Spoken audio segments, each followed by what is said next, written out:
नमस्कार दोस्तों।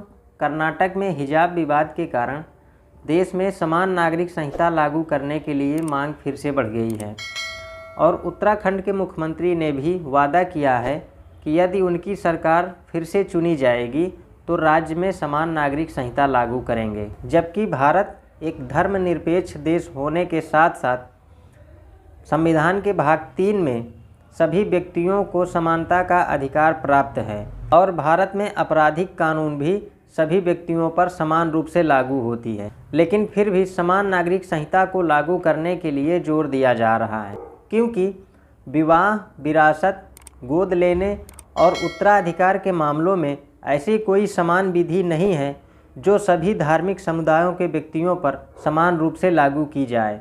वर्तमान समय में हिंदू, सिख और बौद्ध हिंदू विधि के द्वारा इनके विवादों का निपटारा किया जाता है, जबकि मुस्लिम, ईसाई और पारसी इनके अलग अलग समुदाय के अपना पर्सनल विधि है। ये विधियाँ जो धार्मिक समुदाय के अनुसार अलग अलग हैं, इनको खत्म करके एक ऐसी विधि का निर्माण करना जो सभी व्यक्तियों पर लागू हो, चाहे वो किसी भी धर्म या जाति से हो।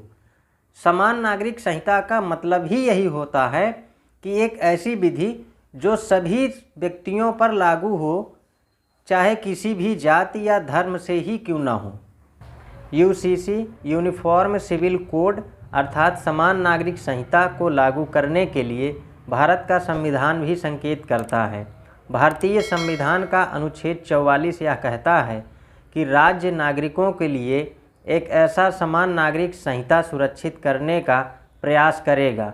लेकिन यह भारत की ये संविधान के भाग 4 में और राज्य के नीति निर्देशक तत्व में होने के कारण विधिक रूप में नहीं है। इस पर संसद ही कानून बना सकता है। यदि हम समान नागरिक संहिता को लागू करने के लिए न्यायिक दृष्टिकोण को देखेंगे तो सर्वप्रथम मोहम्मद अहमद खान बनाम शाह बानो 1985 में सुप्रीम कोर्ट ने केंद्र सरकार को समान नागरिक संहिता लागू करने के लिए प्रोत्साहित किया था।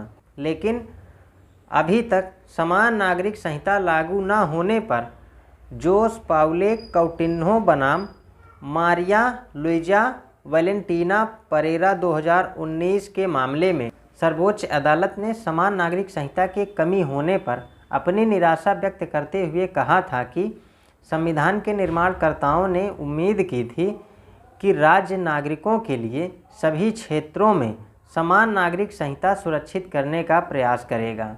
और सुप्रीम कोर्ट ने केंद्र सरकार को गोवा का उदाहरण बताते हुए कहा कि वहां पर कुछ सीमित अधिकार की रक्षा और धर्म की परवाह किए बिना समान नागरिक संहिता लागू किया गया है।